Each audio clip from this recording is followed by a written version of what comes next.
Hi, today we are going to learn go back and ARQ method that will solve the problem of sliding window protocols flow control methods. So go back and ARQ क्या करता है?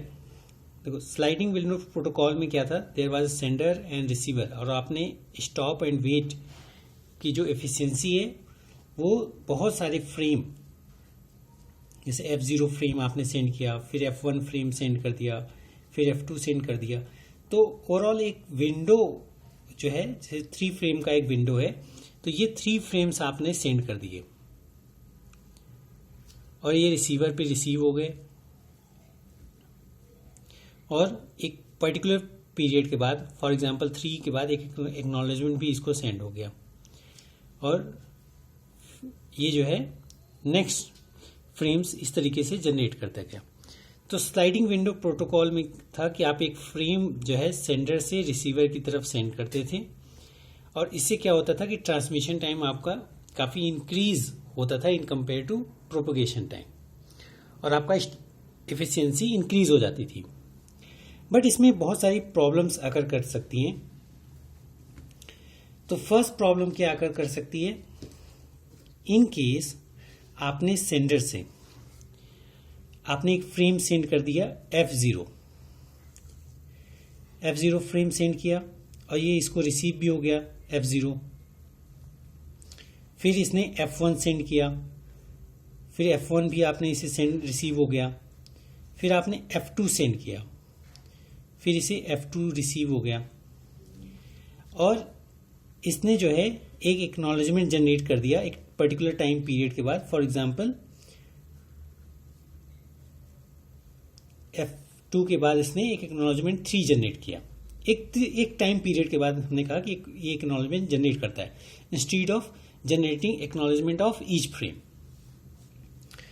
In between जब ये acknowledgement यहां पहुंचेगा उससे पहले ये F3 भी सेंड कर देगा, तो F3 भी इसने सेंड कर दिया, F3 भी इधर रिसीव हुआ, बट ये F3 frame has some error. ये फ्रेम जो है करेक्ट नहीं है, डैमेज्ड फ्रेम है। तो रिसीवर क्या करेगा, ये इसको एक निगेटिव एक्नॉलेजमेंट सेंड करेगा। निगेटिव एक्नॉलेजमेंट मीन ये सेंडर को कहेगा कि आपने जो सेंड किया था उसमें कुछ एरर था, तो आप वो फ्रेम हमें सेंड करो। इन बिटवीन आपका जो है सेंडर F4 भी सेंड कर देगा, F5 सेंड कर देगा। तो सेंडर जो है फ्रेम सेंड करना बंद नहीं करेगा, वो लगातार सेंड करता रहेगा और जब इससे निगेटिव एक्नॉलेजमेंट मिल जाएगा सेंडर को तो इसको रियलाइज होगा इसने जो पहले सेंड किया था फ्रेम F3 वो डैमेज था।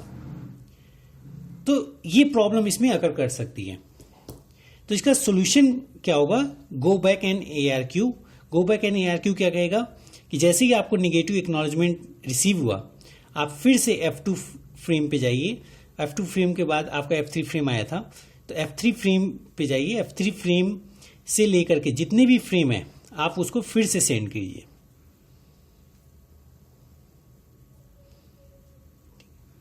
तो ये सारे फ्रेम से सेंड हो जाएंगे और जो फ्रेम आपने इन बिटवीन निगेटिव एक्नॉलेजमेंट से पहले आपने इसे सेंड कर रहे थे उसको रिसीवर क्या कर देगा, डिस्कार्ड कर देगा।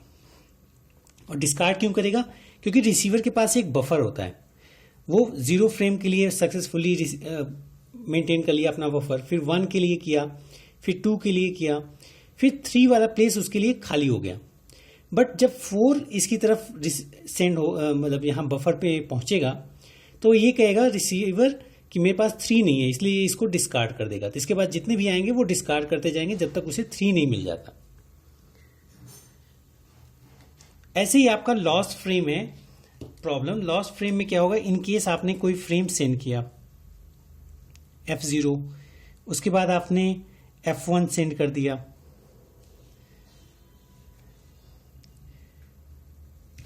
और आपने F2 सेंड किया।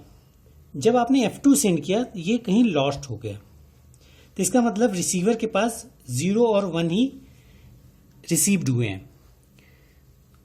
उसके बाद आपने F3 भी सेंड किया। जब आपने F3 सेंड किया रिसीवर को, तो रिसीवर इसको एक निगेटिव एक्नॉलेजमेंट सेंड करेगा। और निगेटिव एक्नॉलेजमेंट क्यों सेंड करेगा? क्योंकि फॉर एग्जांपल इसका 3 फ्रेम के बाद एक एक्नॉलेजमेंट जनरेट करना था, तो इसको 3rd फ्रेम तो मिला ही नहीं, आपके इसके बफर में 0 और 1 ही थे, तो 2 इसको रिसीव नहीं हुआ और आपने 3rd सेंड कर दिया। तो जब 3rd इसकी तरफ आएगा तो ये इसको डिस्कार्ड कर देगा और साथ में इसको निगेटिव एक्नॉलेजमेंट सेंड करेगा सेंडर को। तो सेंडर इन बिटवीन कोई भी अगर फ्रेम सेंड करता है तो रिसीवर उसको डिस्कार्ड ही करेगा। तो जब सेंडर को निगेटिव एक्नॉलेजमेंट मिला तो उसको निगेटिव एक्नॉलेजमेंट किसका मिला था? F2 का। तो ये problem loss of frame can be solve by go back and ARQ। Go back and ARQ में क्या करेगा? आप फिर से F2 फ्रेम पे जाइए और रीसेंड कीजिए सारे फ्रेम को, F2 के बाद जितने भी फ्रेम है। थर्ड है लॉस एक्नॉलेजमेंट। तो लॉस्ट एक्नॉलेजमेंट में इन केस आपने फ्रेम सेंड कर दिया F0, फिर आपने F1 सेंड किया और उसके बाद आपने F2 सेंड किया और इसके बाद एक एक्नॉलेजमेंट जनरेट हो गया। हमने 3 फ्रेम की रिसीविंग के बाद एक्नॉलेजमेंट का हमने एजम्पशन लिया है, एक्नॉलेजमेंट जनरेट किया और इन बिटवीन आपने F3 भी सेंड कर दिया और ये एक्नॉलेजमेंट यहां पे आ गया। तो यहां आने से पहले एक्नॉलेजमेंट कहीं लॉस्ट हो गया, ठीक है, वो यहां पे पहुंचा नहीं, सॉरी यहां पहुंचा नहीं, वो लॉस्ट हो गया। और इन बिटवीन आपने F3 भी सेंड कर दिया, F4 भी सेंड कर दिया और आपको एक्नॉलेजमेंट मिल ही नहीं रहा है। तो सेंडर कितने टाइम पीरियड तक वेट करेगा?